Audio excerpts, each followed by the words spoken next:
Now remember, we're here to explore our feelings, not to make the feelings go away. We can all relate to each other because we're all dealing with the same issue. Yeah, we're all losers. I prefer the word unconventional. Oh, is that your superpower of vocabulary words? No, that's just Metropolis Public School education. Anyway, let's go around and introduce ourselves. I'll go first. I'm Mike, I'm the group leader, and a fun fact about me is that I like to make my own homemade cold brew. Oh. So how about you go next? I'm Vince. I have the power of avocados. Okay. What is the power of avocados? I always know exactly when an avocado will be ready to eat just by looking at it. Hey, I heard Chipotle is hiring. I am a manager at Chipotle. Well, good for you. My father can read minds. My mother can control plant life. For my entire life, they have been disappointed to have Avocado Boy as a son. Well, I really appreciate you opening up and sharing. How about you next? Hey everybody, I'm Jack, and I can understand dog barks. Well, hey. How did you know? Know what? How did you know that every time a dog barks, they're just saying, hey? Really? What about when they're whimpering? Hey! What about when they're howling at the moon? Hey! Yeah, what about when they're... Okay, there are literally no exceptions. Every sound that comes out of a dog's mouth is hey. That's it. Okay, let's simmer down now. How about you? I am Dan. I know every world capital. That's your superpower? No, that's a fun fact about me. Lithuania. Oh, give me a second. Vilnius. Is he right?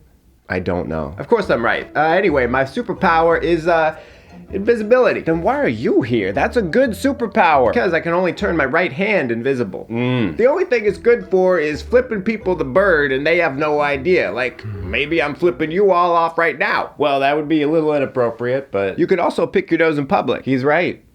I mean about Lithuania. I just looked it up. Of course I'm right. It's child's play. All right, how about you next? My name's Steve. My power is that nobody can remember me. Oh. I have no friends. I don't even have acquaintances. My own mother thinks I'm a stranger. That's tragic.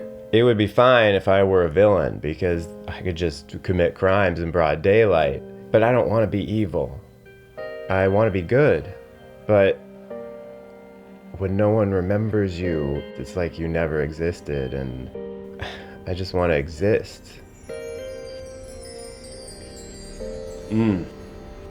All right, next, how about you in the blue hair? What's your name? Why do I even bother? What was up with him? Up with who? Who? What are you talking about?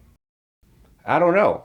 Brain fart. All right, how about you go next? My name is Andre, and my superpower is overwhelming charisma. Every woman who looks into my eyes cannot help but love me. Oh, boo-hoo! I wish I had that power. Yes, they cannot help but love me. Like a brother. Oh, no. No, that is terrible. Never mind, I'll stick to avocados. This is Valentina, the love of my life. Every day for the past 10 years, she calls me on the phone and we talk for hours about how there are no good men anymore. Woof. This is physically painful to listen to. Every night I lie alone in my white satin sheets and wonder why I was cursed with such a terrible power. It feels like I don't belong anywhere. Like I'm a mistake, an aberration. Same. Yes. I'm raising my hand to agree. I think we all relate to this, Andre, so thank you for opening up and sharing. Hold up, okay? What's your stupid power? Okay, is it boring people to death? Very funny. Actually, my superpower is super strength. Oh, come on. But that's a good power, better than avocados. Hey, it's true. And things started off really well for me. I was known as the powerhouse. It's not a bad name. It's not a good name either. But eventually I met my match. You all ever hear of a supervillain named Dr. Leftovers? Bad name. Terrible name. Dr. Leftovers, he was coming up at the same time as me, but no one remembers him anymore because all he ever did was rob restaurants. And he never stole money. He just stole food. He should have been called the Incredible Bulk. It's funny you say that because that was his name at first, but then some legal stuff came up and he had to change it. Anyway, he was clearing out restaurants left and right, and he was an equal opportunist, okay? It didn't matter what kind of restaurant it was. Michelin star, fast food, school cafeteria, the snack shack at the local pool. Chipotle?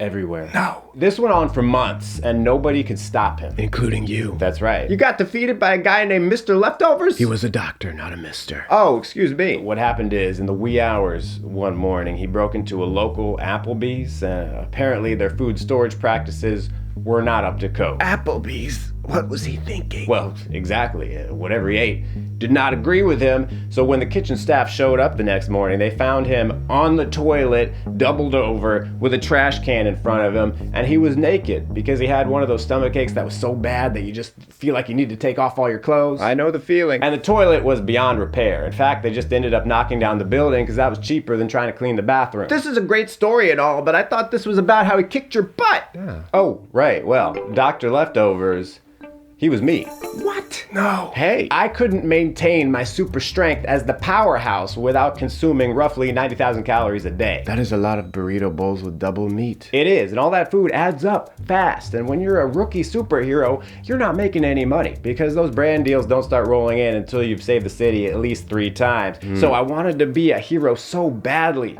that out of necessity, I became a villain who only knocked off restaurants. Why not grocery stores? There's way more food. Well, I like to cook, so I needed a stove. Oh, that makes sense. So anyway, I spent a few years behind bars, and those prison meals, they're pretty good, but they're not 90,000 calories a day, so I did not have my super strength anymore. I was no longer a hero. I had failed, and I had nothing to do except think about that, and think about how my life had no meaning. I was just the guy who blew up an Applebee's bathroom beyond repair. And then one day, it hit me.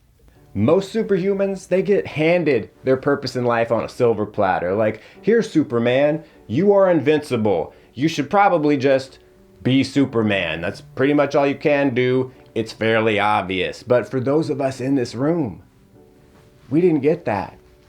And that lack of clear meaning is depressing. Until you realize you get to create the meaning. So we should just cheer up, huh? No, that's not what I mean, because it's still gonna be difficult and it's gonna be stressful and anxiety inducing, and you might develop chronic heart palpitations and a little bubble of fluid in your retina that causes a spot in your vision. It's very common in young men who are under periods of stress. But anyway, that's what I want you to do tonight. I want you to go outside and look at the sky, and you'll see stars, Orion's belt. You'll see planets, unfathomably huge. But guess what? None of them can do anything. They're fixed. But you and me, these specks of dust, we can do things. And in the grand scheme of the universe, the ability to make a choice to do something is a superpower.